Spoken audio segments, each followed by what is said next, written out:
Kenapa itu satu keharusan? Begini logikanya. Salah lagi Nabi jadi Nabi itu 23 tahun. Itu yang menyokong beliau jadi Nabi itu orang Nasrani dan orang Yahudi. Karena itu satu-satunya perangkat yang harus dipakai.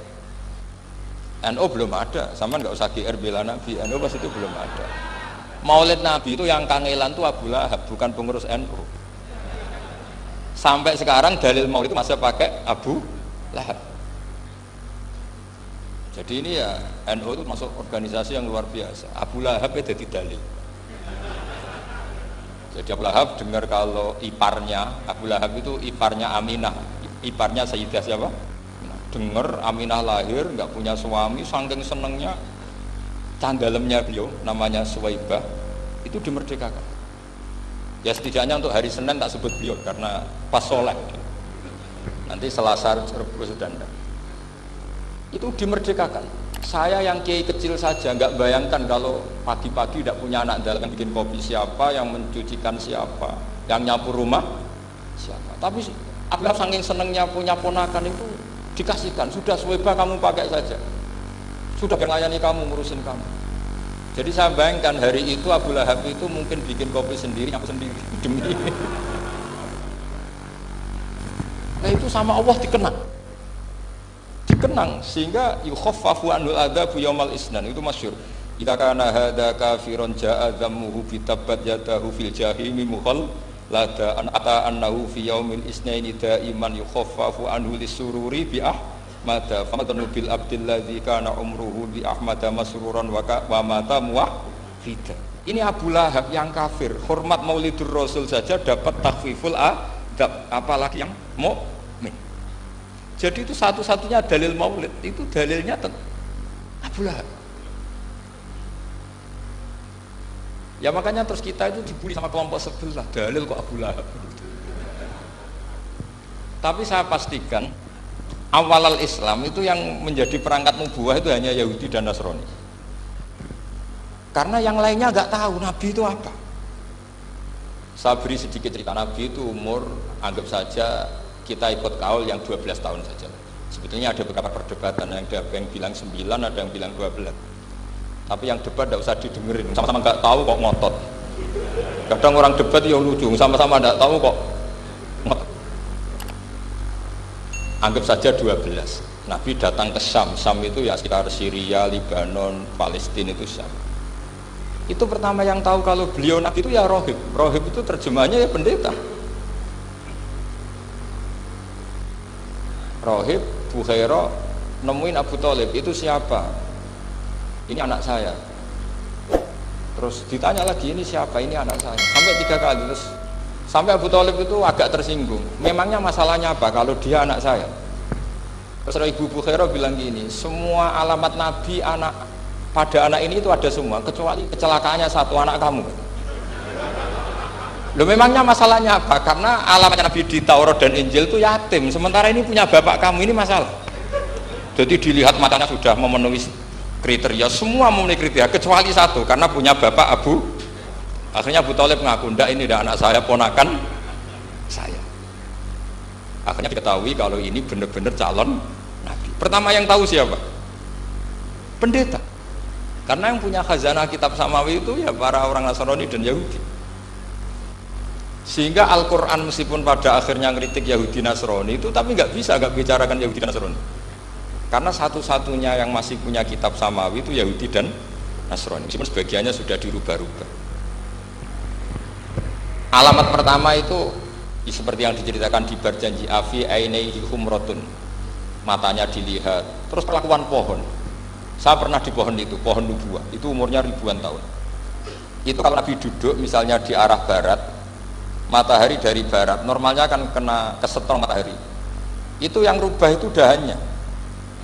Jadi Nabi itu orangnya lugu, duduk aja nggak mau mikir. Memang syaratnya Nabi itu nggak boleh mikir, harus ummi itu lugu. Nggak boleh Nabi mikir besok makan apa, terus menjabat apa, itu nggak boleh. Itu udah Nabi, itu maklar itu. Nabi itu nggak boleh mikir. Makanya Quran nyifati Nabi itu makun tata drimal kitab walal iman. Kami itu tidak tahu kitab itu apa, iman itu apa. Jika Nabi itu nggak bisa, cepat beres nggak bisa. Nabi kok memaklumatkan wah saya tadi malam, nggak bisa. Nabi itu justru bagus keliru pertama jadi nabi. Nabi pertama ketemu Jibril itu dikira malaikat maut, dia lari ketakutan. Zammiluni Khadijah, saya ini takut, itu tadi ada malaikat maut, saya takut. Sama Khadijah dikemulin. Jadi Nabi itu nggak tahu kalau itu malaikat siapa? Jibril. Jibril nggak bisa dia kenalan nggak di seminar. Ini malaikat Jibril pernah kuliah di sini, nggak bisa seperti itu. Jibril itu ya aneh. Pertama ketemu Nabi, Iqra ya Muhammad, kamu harus baca ini. Kata Nabi, mana Nabi Korean, saya tidak bisa baca. Harus bisa. Dipaksa sampai 3 kali. Nabi itu jawab, saya tidak bisa baca. Terus kata Nabi kenangnya, Tony, saya didekap, kamu harus bisa baca. Setelah baca dilepas, Nabi lari pulang. Pulang terus bilang ke istrinya, Zammiluni. Ini secara nahwu agak aneh karena mukhatabahnya perempuan satu, harusnya zammilini. Kalau untuk perempuan harusnya idribi ya, unsur itu. Tapi karena Khadijah dihitung ahl itu keluarga, maka Nabi pakai khitab mudzakkar jamak zammiluni. Jadi Nabi nggak tahu kalau pertama jadi Nabi. Karena syaratnya Nabi harus ummi. Justru karena ummi itu orisinil, semua yang dikatakan Nabi pasti dari wahyu. Nah, tadi Nabi sampaian mikir, saya besok ngomong apa ya supaya orang tertarik. Makanya kamu gak akan jadi nabi. Selain sudah ditutup juga bahaya ini karena tadi. Makanya saya ngaji itu ya sekenanya saya tidak pernah ngaji itu mikir. Karena ngaji itu menarik ndak itu terserah nasib. Kalau nasib sedang baik, kamu tidak paham, wah Gus Baik ilmunya tinggi sampai kita tidak paham itu kalau nasib sedang baik. Kalau nasib tidak baik, ngomong sudah enak apa? Sebulet tuh. Jadi sebetulnya ini masalah Allah yang muqallibal qulub. Kayak kamu kelihatan serius itu kalau nasib sedang baik, kamu mikir. Kalau nasib sedang nggak baik, wong kok merengut terus, mesti begitu. Kalau kamu nasib baik, sering guyon, mesti orang komentarnya alhamdulillah itu ceria, gampang syukur. Kalau nasib nggak baik, dia itu guya-guyu, jelas kan gitu. Sehingga Nabi itu memang nggak boleh mikir. Sehingga diistilahkan ma kunta tadri mal kitabu walal iman. Kamu itu tidak tahu kitab itu apa, iman. Justru itu bagus. Nggak tahu itu bagus kalau untuk Nabi. Kalau untuk apa? Sehingga orisinil datang ke Khadijah, zammiluni. Jawabannya Khadijah lucu. Kamu betul ketemu orang seperti ini ke makhluk ya seperti ini. Ya kata Nabi. Itu Khadijah itu kacaunya bukan main. Khadijah itu kacau. Khadijatul Kubra, termasuk manaqib yang dicintai Mbah Mun. Ini mbah-mbahnya Habib, ini Muhammad bin Anis. Khadijah bilang gini, ya gini saja mas. Saat kalau teman kamu itu datang bilang ke saya. Ya kata Nabi, nggak ngerti kalau ini dites. Suatu saat Jibril ini datang lagi. Nabi juga, ini loh temanku. Kalau bilang Jibril itu ini temanku datang lagi. Khadijah fahasarat an fakhidiha. Masyhur itu di riwayat. Pahanya agak dibuka. Mas, temanmu masih, lari katanya. Terus setelah lari ditutup lagi. Temanmu datang lagi, ya datang lagi. Absyir ya Muhammad, kamu harus senang. Itu benar-benar kamu itu nabi. Jadi Khadijah punya sekian definisi. Kalau nabi betul itu melihat malaikat betul itu melihat aurat itu lari. Jadi dibuka. Ternyata Jibril lari. Khadijah tidak tahu, yang tahu nabi. Nabi ya nggak tahu kalau dites. Kalau nabi tahu, kok ngene nak dites ya. Jadi ini mungkin. Jadi nabi itu nggak tahu kalau dites. Mas, kalau temanmu datang bilang saya. Setelah pas Nabi sama Khadijah, Jibril datang. Masyhur itu fahasarat an fakhidiyah. Dibuka, temanmu masih mas, lari gitu. Ditutup lagi. Sekarang gimana mas? Datang lagi. Kamu harus seneng, kamu nabi betul. Karena kalau itu setan, wah mesti seneng nonton aurat itu. Itu nabi tidak tahu kalau dites. Kalau sampean kan tahu, kalau mau dites istri. Sampai mulai kata tong wedok liya teko mesti bojo bae servis untuk menutupi semua keburukan itu. Itu nabi. Uniknya terus Khadijah, nabi jadi nabi sama Khadijah itu tahu Khadijah. Nabi nggak tahu kalau mau jadi nabi, tapi Khadijah tahu. Sehingga ketika umur 25 tahun nabi sebagai pedagang, Khadijah itu ngirim mata-mata namanya Maisarah. Maisarah itu nama lelaki. Saya tambahi lagi Maisarah nama lelaki. Nanti kalau kamu artikan nama perempuan, oh berarti nabi kemana-mana punya perempuan. Enggak, Maisarah itu nama lelaki. Maisarah dikirim Khadijah. Terus gimana Muhammad di perjalanan?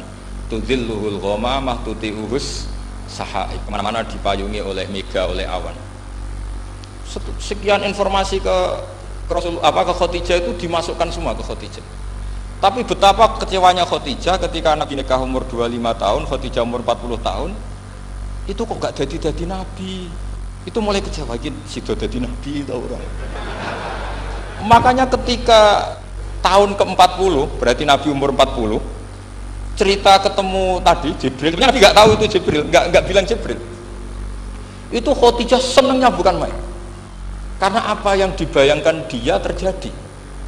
Fa wallahi la yuzika wa abadan innaka la tasilur rahim wa tahmilul kalla wa taksibul maqdud wa taqridu fa wa tu'inu ala nawaibil haq.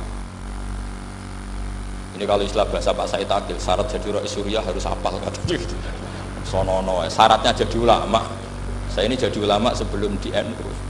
Makanya kata Mbah Mun dulu guyon kiai ono loro, ono kiai sing ning NU, berarti kiai sik lagi ning NU. Ono sing kiai NU nak gak pengurus NU ora dadi kiai gitu kan. Itu guyonannya Mbah Mun. Akhirnya Khadijah itu sempurnanya bukan main karena pernah ragu 15 tahun. Kan dari umur 25 sudah yakin kalau ini Nabi, kemudian nggak tahu bukti berikutnya, makanya terus ini jadi Nabi enggak. Setelah umur 40 benar-benar Nabi, paginya diajak ke Waraqah bin Naufal, masih pernah paman sama Khadijah. Yami ini ibnu Akhika mau cerita. Terus Waraqah ini Nasrani.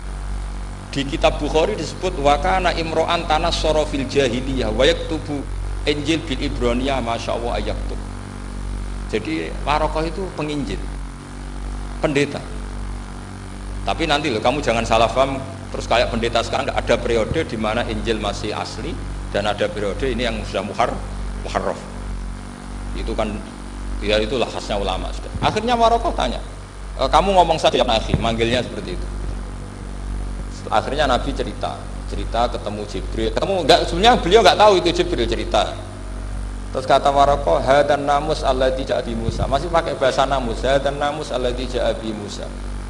Itu namus semacam malaikat yang mendatangi Musa. Terus uniknya Waraqah bilang gini, wa iyudribni yaumuka ansuruka nasron mu'azzar. Andai kan saya menemukan hari ketika kamu jadi nabi, akan saya bila mati-matian. Kapan itu paman? Khina yukhrijuka kaumu, ketika kamu diusir oleh kaum kamu. Nabi sebagai orang baik, makanya biar jadi orang baik itu ya boleh. Nabi sebagai orang baik itu tanya, awamu khrijiyahum. Kalau kayak gimana nih, awamu khrijiyah ono to iku wong sing ngetono ingsun hum utai kaumi. Masa saya nanti diusir kaum saya? Saya ini termasuk keluarga terhormat, perilaku saya baik. Masa saya nanti diusir? Terus kata Waraqah, tidak ada seorang pun yang jadi nabi kecuali nanti ngalami diusir. Jadi yang tahu mau diusir itu ya Waraqah. Nabi malah tanya, masa saya nanti diusir? Karena tadi syaratnya Nabi harus ummi itu keibu-ibuan. Jadi nggak tahu. Tapi nggak tahu Nabi itu sifatu madkhin, sifat pujian, bukan sifat naqsin, sifat apa? Kekurangan. Akhirnya Nabi mulai sadar, wah ini jadi Nabi tenan kan gitu. Jadi makanya kita Fathul Bari, syarahnya Bukhari, termasuk komentarnya Said Muhammad di beberapa kitab beliau, di Mafahim, di beberapa kitab. Kamu jangan terlalu fikih. Kalau terlalu fikih kan nggak boleh mempercayai omongan orang kafir, orang ahli kitab. Karena awailun nubuwah itu yang komentar semua ahli kitab. Awailun nubuwah itu yang tahu bahwa Nabi Muhammad atau Nabi itu semuanya data dari ahli apa? Ahli kitab.